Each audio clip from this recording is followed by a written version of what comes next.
Good morning. Welcome back to the course Rapid Manufacturing. We have discussed various rapid manufacturing processes in the previous weeks. In this lecture, I'll discuss rapid manufacturing materials or materials in rapid manufacturing. The contents of the lecture would go like this. First, we will discuss the materials in rapid manufacturing. What are the general materials? Then we will discuss the enabling features for the materials. Then we will see what are different kinds of materials, for instance metals, ceramics, different kinds of polymers, composites. Then we will see the properties of materials. Then we will see what are functionally graded materials. Now, materials in rapid manufacturing. Materials flexibility in rapid manufacturing along with accuracy and surface finish has been a critical factor in the technology from very beginning. You can see the appearance of different materials here. This is nylon, this is stainless steel, this is aluminum, this is acrylic, this is high density acrylic, and this is different colors embedded in a single material. As it is said, a craftsman is as good as his tools. Similarly, an additive manufacturing or rapid manufacturing process can be as good as its materials, as its feedstock that it has. So, materials are very important. There are different materials which have different properties associated with them, and there are specific manufacturing processes that can use only the specific materials. Not all the materials can be used with all the processes. So, there are certain things, we will discuss those in this lecture. So, a major role of materials developer in rapid manufacturing is the tailoring of materials, alloys and multi-component systems.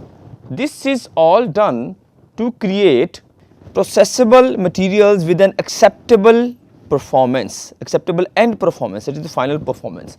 So, as in the case of any manufacturing process, the choice of material is part dependent on specific of the process. For instance, as fluidity is critical for casting, plasticity is a requisite for forging, rapid manufacturing processes impose constraints on various range of available materials. So, the end user or end use of the product is a critical factor in this. Some enabling features of the materials. Number one is viscous flow. The motion of liquid is important in many rapid manufacturing processes, because as we said, the material has to be melted. Sometimes it is in the filament form, sometimes it is in the powder form. So, material has to be melted and has to be then deposited layer by layer to form a final rapid manufacturing build. So, viscous flow of the material is one of the enabling features. We will discuss about the properties of materials separately, properties of rapid manufactured parts and the materials which they use, that will be discussed separately in this lecture only. These are only enabling features. So, polymers melt and flow in FDM process, fused deposition modeling, and selective laser sintering. Metals are molten in powder spray processes and in direct laser sintering.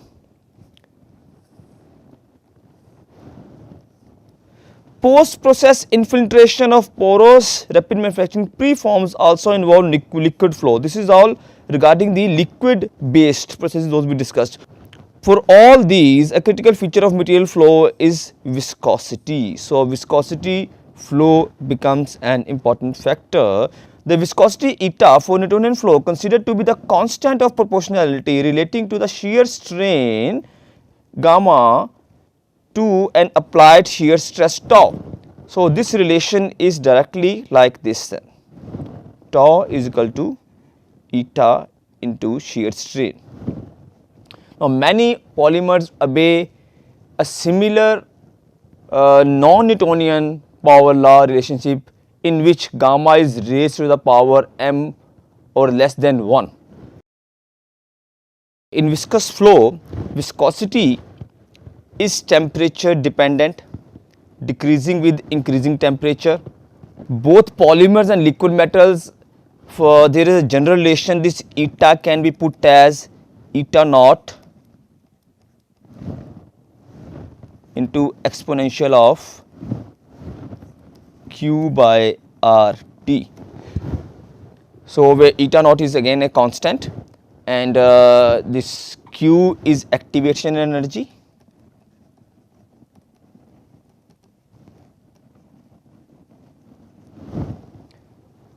R is universal gas constant, this you people know,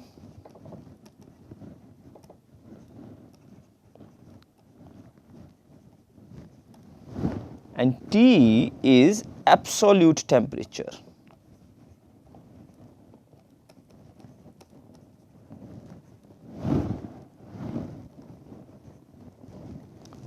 Low viscosity is generally desirable for rapid manufacturing, since this means that the material will flow easily.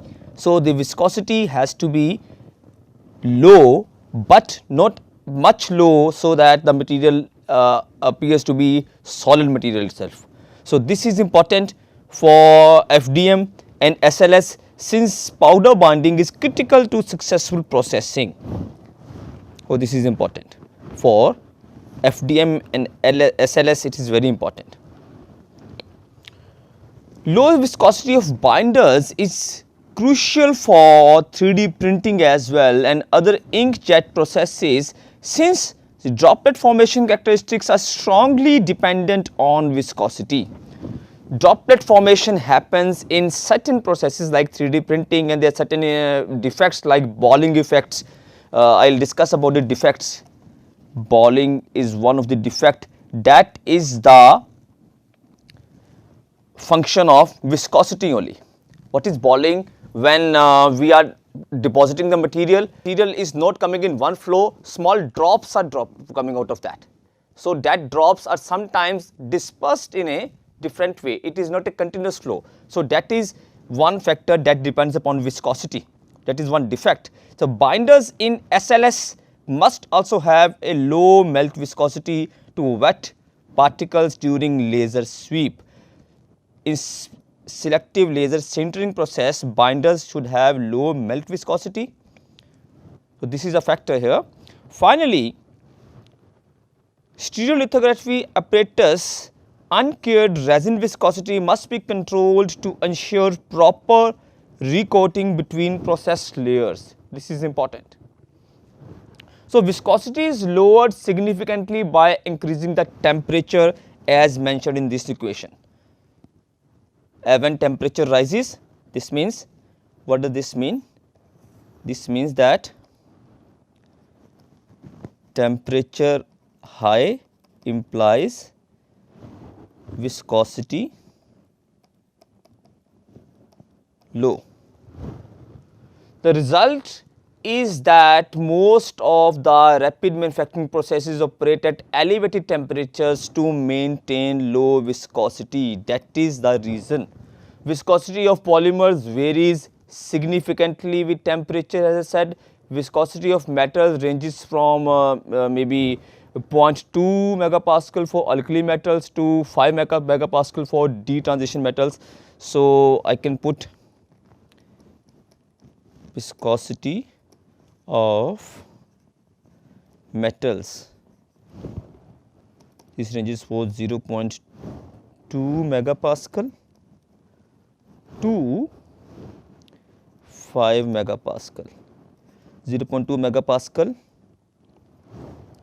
is for alkali metals,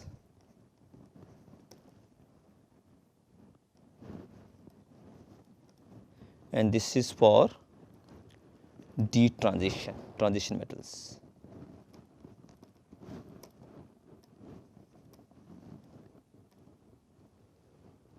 Right.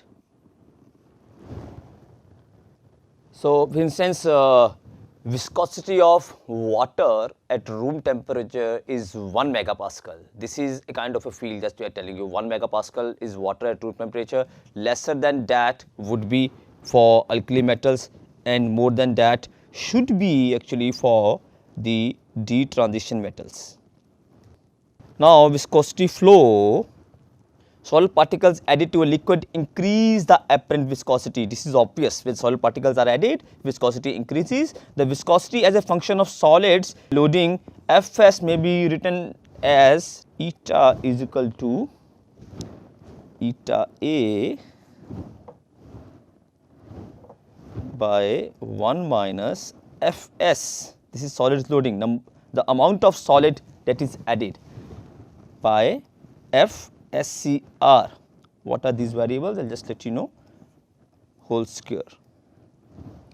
So, here eta A is liquid viscosity,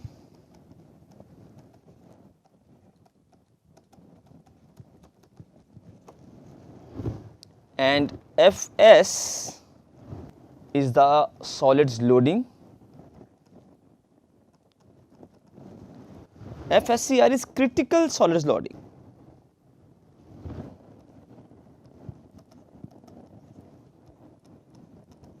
Critical solids loading, and this value is generally 0.62. So, it is a critical solid loading at which the flow ceases. At this point, if this much solid is in, the flow completely ceases, and eta is the liquid viscosity. This is actually the viscosity with no solids. So, because we need to add the solid particles to obtain the specific properties of the final manufactured rapid part, the amount of solid that has to be put, that can be determined using this formula. Now, viscosity, the same behavior is observed in liquids containing foreign solid particulate. For rapid manufacturing processing of metals, solidification is usually associated with a temperature range in which solids and liquid coexist. So, there is a liquidus line, I do not want to move too much. So, if you know, this is something like this, here we have solid at low temperature, here we have temperature rising this side, this is solid, this is liquid, and this is solid plus liquid coexisting phase. Okay, this is temperature rising at this point. At low temperature, it will be complete solid. So, the solidification is usually associated with a temperature range in which solid and liquid coexist. It is desirable to process at the temperatures above this slushy zone. So, the processing generally happens at this zone. So, this is processing temperature. In this zone, the material is completely liquid and the viscosity is also low. Other examples for solid liquid mixtures in rapid manufacturing are binder particle interactions. In binder particle interactions, we have combined solid and liquid mixtures. So, in the binder particle interactions during selective bladed sintering and stereolithography apparatus using particle charged resins, it is critical in post processing infiltration of rapid manufacturing porous parts to maintain strong interparticle bonds. So, post processing is important in rapid manufacturing as well, and when we do post processing, there are certain ways. Infiltration is one of the ways. So, to maintain strong interparticle bonds, that is the binder and particles, we have the interparticles bond between them.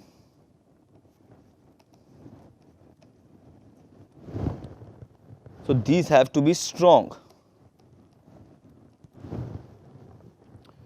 So, if this does not happen, the liquid infiltrant must not exceed about 50% or the part will slump and lose the shape due to the low apparent viscosity. So, this is important point. Next enabling feature for materials is photopolymerization. Photopolymerization, this is discussed in detail in the previous lectures when we discussed photopolymerization based rapid manufacturing processes. The enabling feature of stereolithography is the ability of uncured thermoset polymers to cross link when exposed to light. This is just the recall, because few monomers absorb light in the near ultraviolet range, photosensitizers are added. These are chemicals that absorb light in the near UV range and dissociate into free radicals. So, these are added here.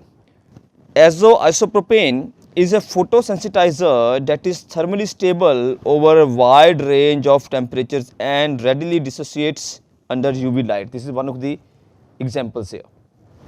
Next enabling feature is sintering. Sintering is the time dependent consolidation of a porous medium. This also is discussed before. In rapid manufacturing, this may occur during the process or during a post process sintering treatment. Since virtually all properties improve with an increase in relative density, the desire is to minimize the porosity of finished articles in sintering. Because sintering is time dependent, the rate at which sintering occurs is important. So, this is one of the enabling features. Metals and ceramics sinter at rates much too slow for the phenomenon to occur during actual part build. However, polymers sinter at higher rates, which may be consistent with the specific rapid manufacturing processes. That is what polymers does. So, in any case, any of these cases, metals, ceramics or polymers, it is generally desired to produce final products as quickly as possible, whether the process step is direct rapid manufacturing processes or a pre-process or a post-process. So, time and sintering parameters are to be defined. There are certain parameters or certain ways the sintering happens. One of the ways is, now this is viscous sintering, that is applicable to polymers. This is described by neck growth in a 2-particle system and can be shown in a below figure. But this is viscous sintering, in which this neck is formed. This is radius of the particle and 2 particles are sintering. So, this is the neck that is formed. This neck that is formed can also be quantified. The rate of growth of neck y dot is given by Frankel as this relation. He says this y dot is equal to 2 by 3 capital gamma by eta then r by y. Now, what are different parameters here? This capital gamma is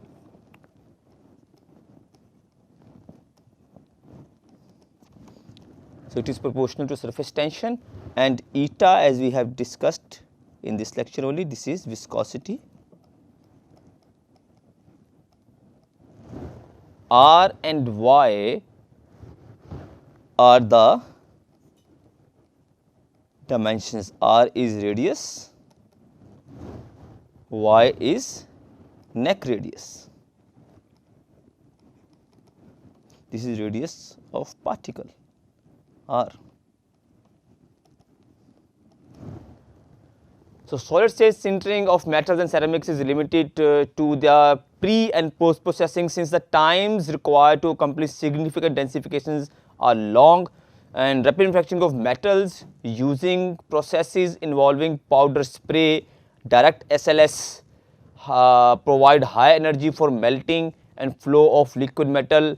So, rather than solid state sintering that is being described here. Pressureless sintering is also one of the ways. For pressureless sintering, a reduction in total surface area is the only driving force for the densification of the powder mass. In the case of HIP, hot isostatic pressing, an additional driving force is also active, stemming from the stress created by the compaction pressure. So, this is sintering. Next is infiltration. Infiltration is a technique for increasing the end use properties of rapid manufactured parts. It is viable when the part has open porosity, which is porosity that forms a continuous tunnel like network throughout the part. Porosity is also again one of the defects. Porosity is a very common word and mechanical people do understand. Porosity is the existence of pores in the core or on the surface of the material that is produced. There are different kinds of porosities, that can be spherical porosities, that can be unstructured porosity. So, different kinds of porosities occur. When porosity is there, infiltration helps to counter that. So, when the porosity is specifically, it forms a continuous tunnel like network throughout the part, then infiltration helps to counter that. Since most properties are diminished by porosity, it is generally desirable to eliminate as much porosity as possible. Several rapid manufacturing techniques such as fused metal deposition, they can create the fully dense part that doesn't have porosity or have a very negligible porosity.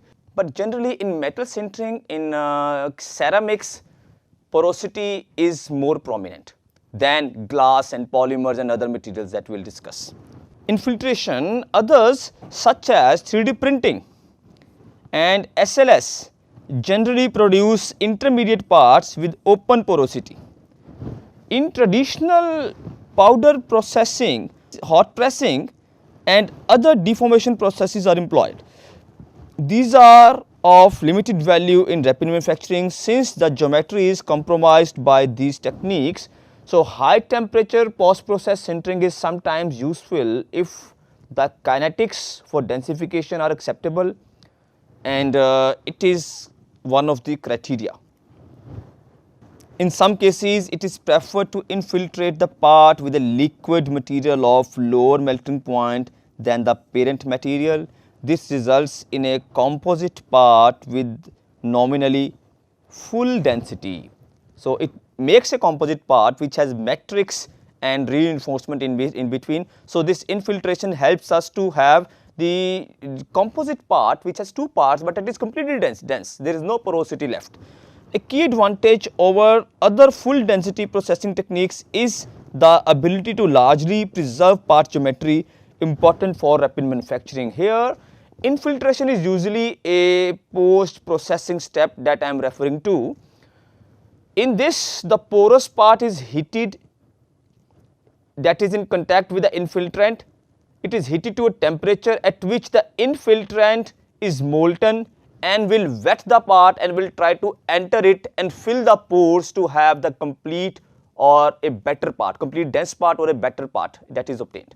So, these are enabling features of the materials, rapid manufacturing materials. We will discuss about post processing in the coming lectures. So, what happens?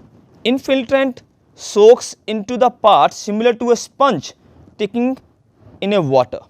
Upon cooling, infiltrant solidifies to produce the final part. Like we soak a sponge in water, and sponge has a lot of pores in it. It looks like sponge doesn't have a space, but it has a lot of pores in it and water is filled into that. And what if we wet the sponge completely and immediately we solidify that, we make ice of that water. So, it is a similar kind of pattern, similar kind of thing that is happening here.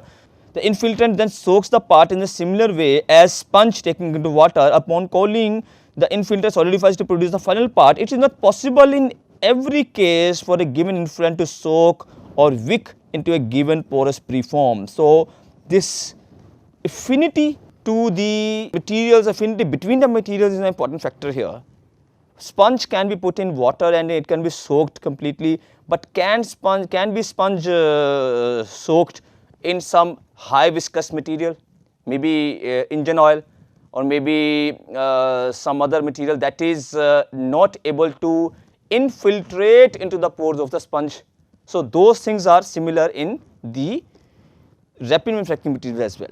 In many cases, spontaneous infiltration does not occur, that is the immediate or instant infiltration does not occur. Clearly, understanding of fundamental process and material variable of the preform and the infiltrant are critical to successful infiltrated part production. So, this is important, this is the point I was referring. The properties, the behavior of the material when they come in contact with the other material. So, that is very important. So, with this, enabling features of materials are discussed, and I will come to the materials for rapid manufacturing processes. Numerous laboratories around the world have researched and developed materials for various rapid manufacturing processes. This work is continuing and new material and processes are being disseminated, discussed and brought to the market. This is continuing. Rapid manufacturing, as is said by Professor Ramkumar, is still in its infancy and it has a great potential. There are certain materials which are being developed, certain processes are being developed. These days we can even get a 3D printer in less than 20,000 rupees. So there are certain developments which are happening and it is very fast. So certain laboratories are working in this area. These materials which are for rapid manufacturing processes, these include photo curing resins, whisker binding polymers, infiltrated metal, direct metal and infiltrated non-metallic. I will discuss the materials in this classification. Additive manufacturing now uses materials like metals, ceramics, glass, composites, graphene embedded plastics, paper in laminated processes, concrete, maybe food, yarn and bioinks. Bioinks are used to produce the parts, for instance air that we showed in the very first slide for portraying the direct and indirect rapid manufacturing processes. The air that we produced with is with the bio inks, but it is cellulose based inks. So those bio inks are possible. Food, the furnishing of the cakes and the food that is manufactured is happening using additive manufacturing processes. All those things are there. So I'll discuss the major parts here: metals, ceramics, glass, composites and some of the biomaterials. First is metals. Metal powder and wire feedstock are both materials used in additive manufacturing depending on the exact process that is being used. Many metals are available to you in powdered form, including titanium, titanium alloys, steel and stainless steel, aluminium, copper alloys and various super alloys. Precious metals like gold, platinum, palladium, silver are also available in powdered form and they are used to develop jewelry in different forms and also in integrated circuits. Those are being used in the electronics these days. So this is metals. Now size comparison of metal powder. When metal is obtained in a powder form, this is the size comparison. This is human hair. Human hair, generally the size of human hair is 100 micrometer. So it varies from 17 micrometer to 180 micrometers. This is human hair actually. Generally this is around 100 micrometers. This is 1 micron. This is castor sugar that you use in tea. This is the range of the additive manufacturing powder size that is available in the market. This is the figure that is taken from Renishaw. And this range for additive manufacturing powders, those are provided by Renishaw company, varies from 15 to 45 micrometers. So in this regard, we can see this is icing sugar size, this is dust size, this is tobacco smoke size, the single particle, and this is 1 micron size. So this is 15 to 45 micrometers of metal powders sizes. Those are provided by this specific company. So wide feedstock options are even more wide ranging. As I said, metals are available in two ways: powdered forms and wired feedstock. Powdered form can be sintered in using different processes. Wired feedstock can also be used in different processes like fused metal, in MAM is the abbreviation used for metal additive manufacturing, and in MAM certain like selective laser sintering, then fused deposition modeling, FDM, these are different ways to manufacture using different feedstock. So wire feedstock is one of the options that is available. Steel and stainless steel alloys are materials available in wire form. Pure metals like titanium, tantalum, tungsten, niobium, molybdenum and aluminium are also available as wire feedstock. Metals are either sintered or fully melted to create everything from specialized components to rapid prototypes to jewelry. So the metals have a big range of applications as is mentioned here. With sintering, metal powder is partially melted to allow the particles to fuse to one another. So sintering can also be used here, as I said. Versatile direct metal laser sintering. In sintering specifically, I can put direct metal laser sintering. MAM is metal additive manufacturing. This is direct metal laser sintering, which is one of the MAM processes.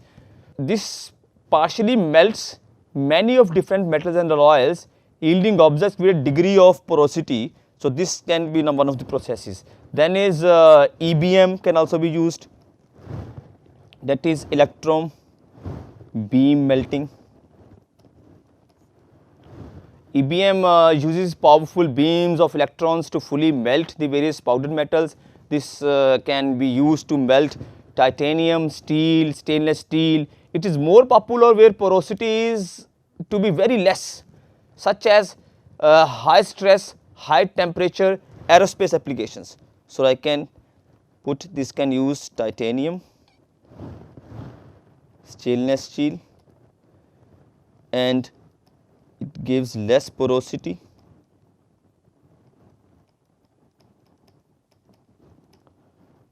Okay, less porosity, then lesser porosity than other processes, because lesser porosity is application in aerospace applications. So, there are some of the more popular metals used in additive manufacturing. A few of them can be, number one is titanium. When EBM is used, an electron beam gun deposits molten metal from titanium wire feedstock, creating parts of a variety of high performance engineering applications including jet engines and turbines. Waste reduction is the key advantage with expensive titanium and other alloys. As titanium is expensive, we know the waste reduction or high waste cannot be afforded. So, EBM is the process that is used that does not produce a big waste or a huge waste, and titanium can be used to develop parts using this process. Popular Mechanics reports that Boeing estimates it could save $3 million per 787 Dreamliner aircraft if potential of 3D printed titanium parts is fully achieved.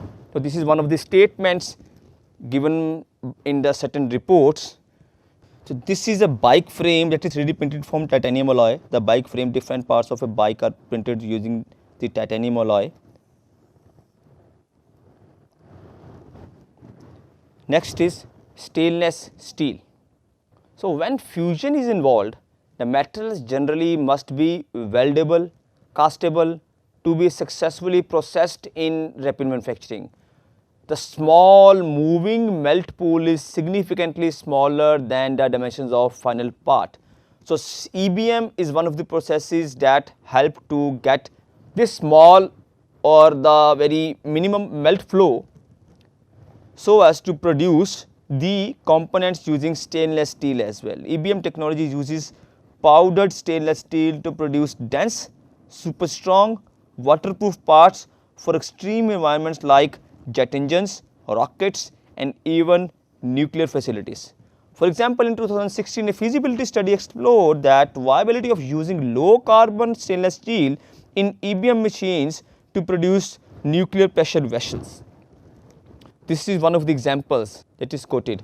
The 316 steel was selected because it is weldable, corrosion resistant, and extremely strong. So, stainless steel is one of the materials that is used in rapid manufacturing. Next is aluminium. Aluminium is sintered generally in direct metal laser sintering process, and also it can be melted in other processes as well. Fine detail down to 25 micron and wall thickness of as little as 50 microns are possible when aluminium is used.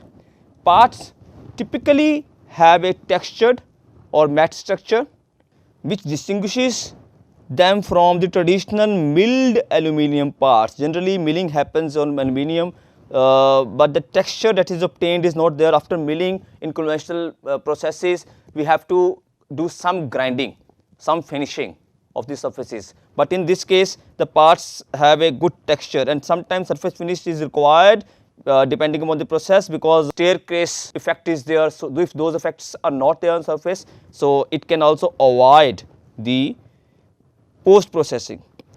So, due to the low weight of aluminium, 3D printed aluminium is used for automotive and racing parts. So, it has applications over there. Automotive and racing applications.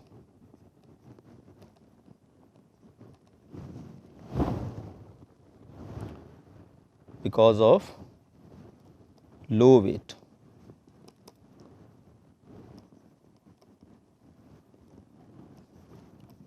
And also abundance is high in the case of aluminium.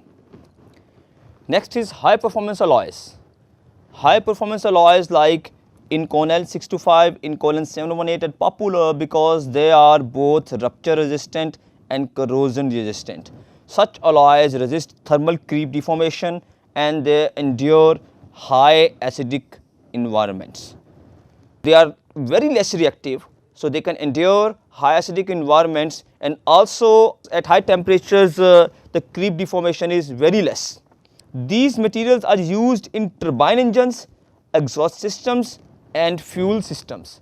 Their resistance to corrosion also make them popular to be used in underwater applications. For instance, salt water applications, naval applications where the corrosion happens very rapidly. In those cases, I can put it here, in underwater applications, this can be used. In underwater applications where salt water is there, or for naval applications. So, cobalt chrome alloys are harder. This is another alloy. This is Inconel, that is one discussing. Second is Inconel 718, cobalt and chrome alloys. Cobalt chrome alloys are harder and more temperature resistant than stainless steel and titanium. So, they are also ideal for use in jet engines and turbines. Next is precious metals. It is possible to sinter powdered gold, silver, platinum, palladium using direct metal laser sintering machines. Extremely fine metal powder is partially melted to create jewelry. At the conclusion of the process, the object is removed from the remaining metal powder, akin to an archaeological dig. So, these fine parts can be produced using the direct metal laser sintering processes. So, this is direct metal laser sintering. This is the part that is produced. These are the small, we can say, rings, those are produced. These are the tips of the rings. This is the powder that is being removed. This is post processing step. One of the step is support material or the powder removal. So, unique and beautiful pieces of jewelry feature interlocking or interwoven designs are only possible with additive manufacturing, which was not possible before by manual or traditional manufacturing. Next is polymers. Various thermoplastic polymers have been used in 3D printing for decades. Filaments, known by the acronyms ABS, PLA, PVA, are integral to the production of a wide variety of parts serving numerous industries. Potential additive manufacturing applications using thermoplastics are expanding as researchers discover ways to strengthen objects along the z-axis. Now, typically fused filament fabrication demonstrate better strength along x and y axis than z axis. Typically fused filament fabrication, x and y axis strength is higher, but research has to be done now in z direction where the strength is also required.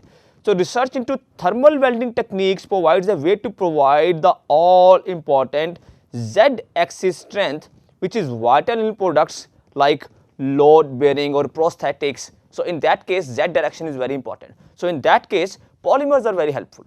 So, these are some of the more popular thermoplastics used for 3D printing. So, let us try to discuss these polymers ABS, PLA and PVA. What is ABS? It is acrylonitrile butadiene styrene. So, this ABS is a strong durable material with excellent dimensional accuracy.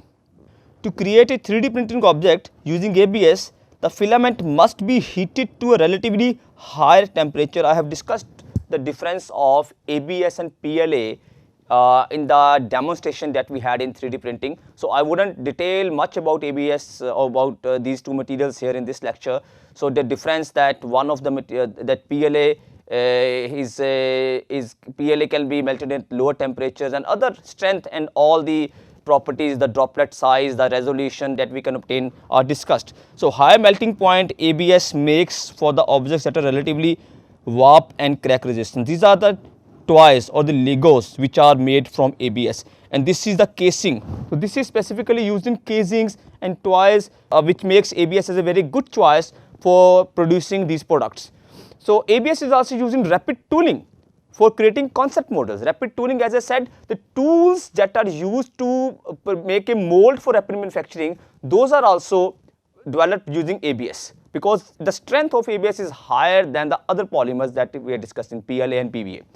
So this is acrylonitrile butadiene styrene, that is ABS. The most popular material is ABS plus material, which can be used on current Stratasys FDM machines. This is a company that has these machines. It is an updated version of the original ABS material that was developed for earlier FDM technology. Users interested in a translucent effect may opt for ABSi material, which has similar properties to other materials in the ABS range. Some machines also have an option for ABS blended with polycarbonate, which is PC, also known as PC. So there are certain materials and their properties. This is taken from the book. Now tensile strength, tensile modulus, elongation, these are the strength actually, tensile, flexural, and impact are the strengths. So we can see that this is a general ABS, this is ABSi, this is ABS plus, this is ABS along with polycarbonate.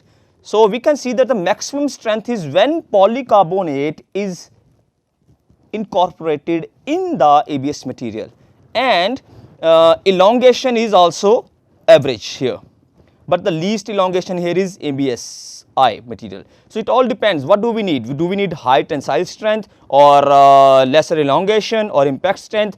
So what do we need? Do we specific gravity, or the density has to be very low? However, the specific gravity is quite close, it varies from 1 to 1.2, it is close here. So different properties are here and different variants of ABS are available that can be used. Next is PLA. PLA is polylactic acid or polylactide. So this is again a filament material. So these filaments comprise one of the most popular categories of thermoplastic materials. Since PLA is made from the cornstarch or sugar cane, it is biodegradable and therefore eco-friendly. This is discussed previously in the 3D printing laboratory demonstration lecture. Due to its sugar content, PLA filament gives off a slightly sweet odor when heated. The polymer is used in diverse applications including rapid prototyping, candy wrappers and biodegradable sutures. Next is nylon. Nylon is a strong, flexible and durable material. As you can see here in figure, the prosthetic arm is made of nylon, and this figure demonstrates that it has high strength. So they are into arm wrestling. So nylon also demonstrates excellent material memory. Objects printed from nylon filament demonstrate good adhesion between layers. Designers and engineers perform tests using functional prototypes printed from nylon. So prototypes are generally printed and tests are conducted on them. So since nylon is moisture sensitive, it is often necessary to print in a vacuum or at high temperatures to avoid any of the water to get into the material and produce defects such as pores again. Now low run, smooth finish nylon parts are used in everything from consumer electronics to adventure sports. So this is also one of the materials. Next is polycarbonate. As we have discussed PC as one of the alternative material here, to ABS in FDM, polycarbonate plastics are light and dense and they possess excellent tensile strength. Polycarbonate plastics are as much as 10 times more impact resistant than certain acrylics. Although PC is naturally transparent, it is possible to color polycarbonate materials as desired. Carbon reinforced polycarbonate plastics are strong and heat resistant enough to use in manufacturing intake, manifolds and other parts subject to high temperatures. Now polycarbonates are relative newcomers to additive manufacturing because and it is also necessary to maintain high nozzle temperatures here. Again, the temperatures of the nozzle should be from 260 to 300 degrees centigrade. This is nozzle temperature.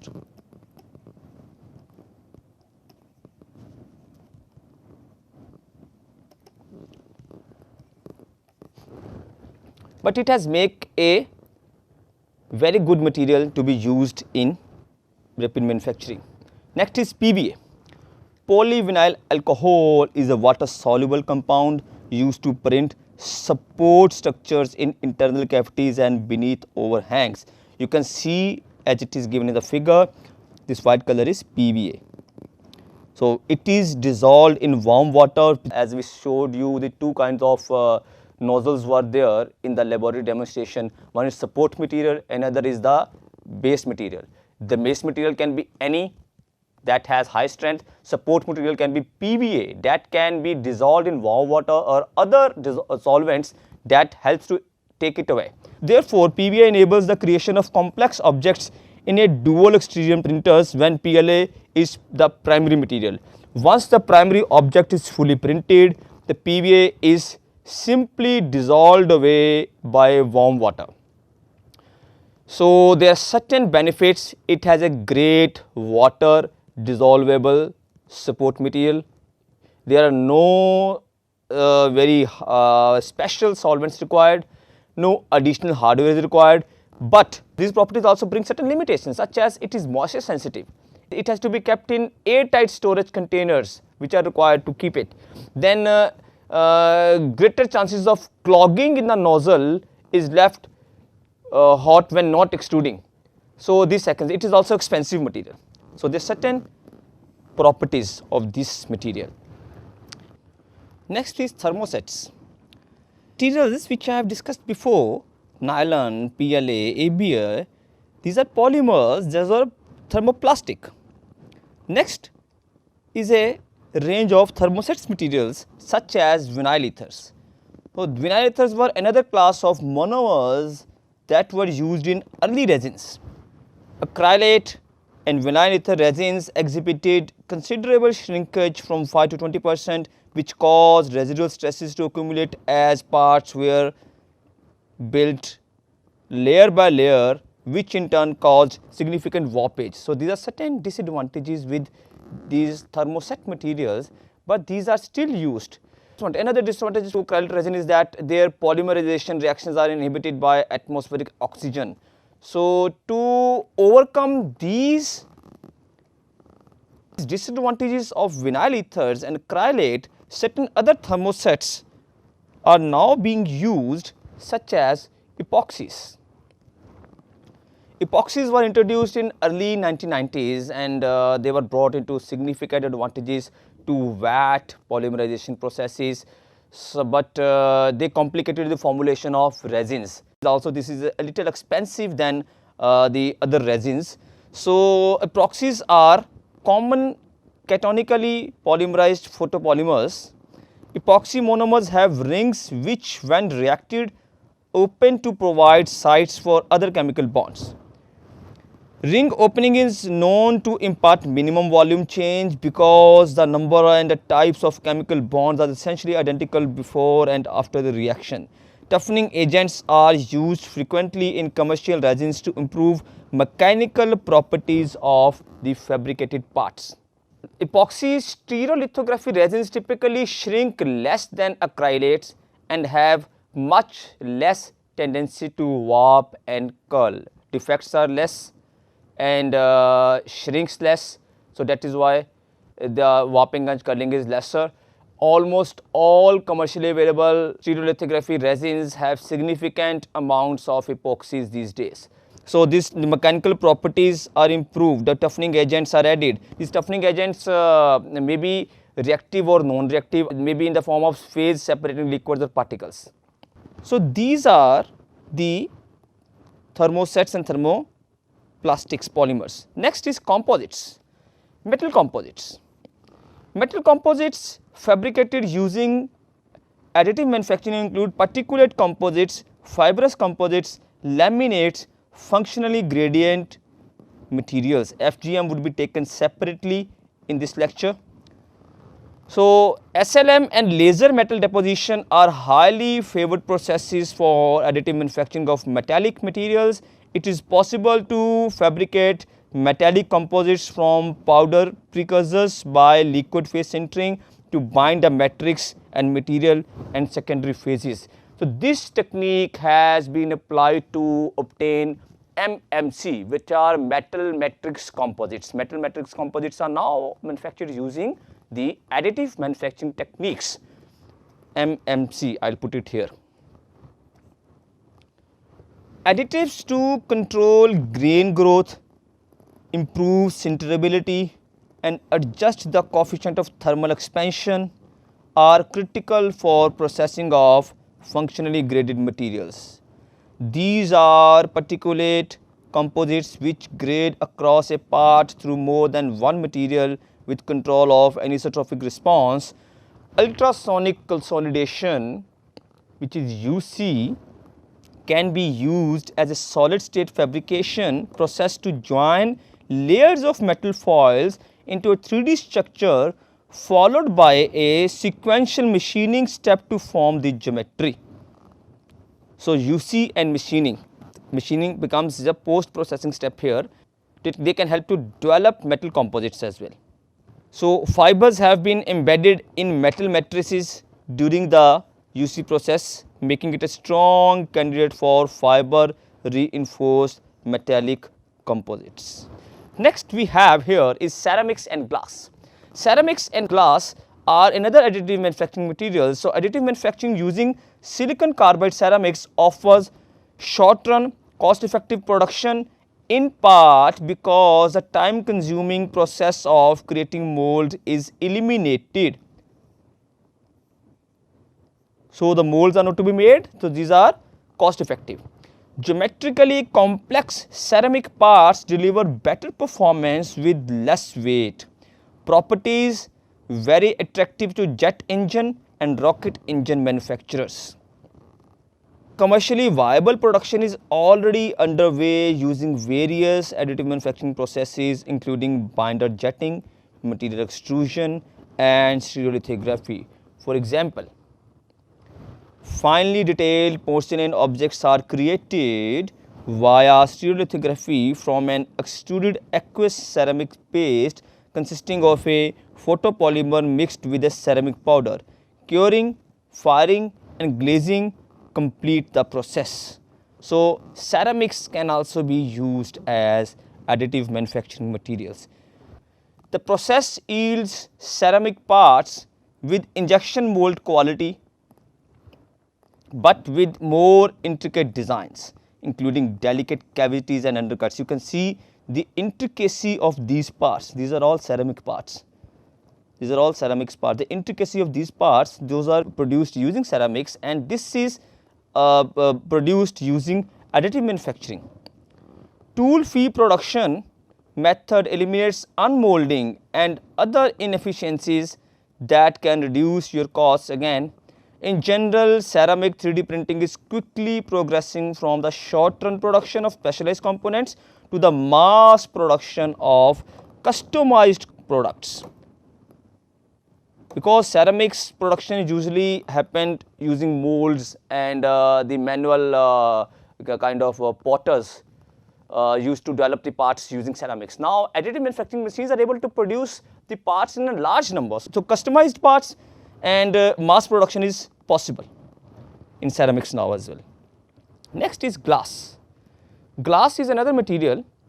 In selective laser sintering, glass powder is partially melted by lasers to create 3D objects useful in architectural and product design. There may also be applications for 3D printed glass in the field of optoelectronics. Due to its thermal stability and high transmissivity, fused quartz is also being considered for optical, communication, electronic and hermetic sealing applications. To successfully create glass objects using additive manufacturing, it is necessary to precisely control these parameters: viscosity, feed rate, layer thickness, flow rate and adhesion. A 3D printed optically transparent glass requires high temperature processing of glass powder into fully annealed product. So optical properties are important in the products, those are produced using rapid manufacturing. So glass plays as a vital candidate for that. Research continues into the feasibility of efficiently producing optically transparent glass using a material extrusion process. For example, MIT developed a process for using extruded materials to produce optically transparent glass. To produce objects, material is extruded through a ceramic nozzle operating at 1900 degree Fahrenheit. So this is one of the research that is carried out in MIT Institute. The resulting stream of molten glass looks like honey. If the production of optically transparent glass using additive manufacturing is perfected, completely new applications may appear. For example, researchers envision the possibility of fiber optics built right to printed glass building facades. So this is the application of the glass. So these are the materials, the general materials which are used in additive manufacturing. Other than these, there are biomaterials which are being used. Biomaterials, plant-based biofibers have been investigated to improve the properties of bio-based polymer resins and make them easier to work with. One of these alternatives use plant-based polylactic acid reinforced with cellulose nanofibrils from woody plants known as CNFPLA. It has proven to be stronger and is projected to be the cheaper than a comparable version of carbon fiber ABS material. So plant-based fibers are being used. The certain materials which are being developed even in the filament, that is the PLA filament or the ABS filament, those are being used in 3D printing. People have developed the filaments or the spools of filaments which have some biodegradable material in it. For instance, the carvings of wood and the wood powder and certain materials which helps us to produce some, if not complete, some part as biodegradable part. So those things are there. Another alternative formulations of the renewable materials includes bamboo as the reinforcing fiber. This complete seating outdoor pavilion is constructed using additive manufacturing process using bamboo as the material. So it was used to print seating of 2 outdoor pavilions as well as a large serving stand that supports a big 3D printed overhead structure. This structure they are talking about. So this is the reference from this is taken. These are biomaterials. Some examples of the biomaterials. There are many materials which are still coming and which are available in the market. So these were some of the common materials which are being used in additive manufacturing or rapid manufacturing processes. Let us meet in the next lecture. Thank you.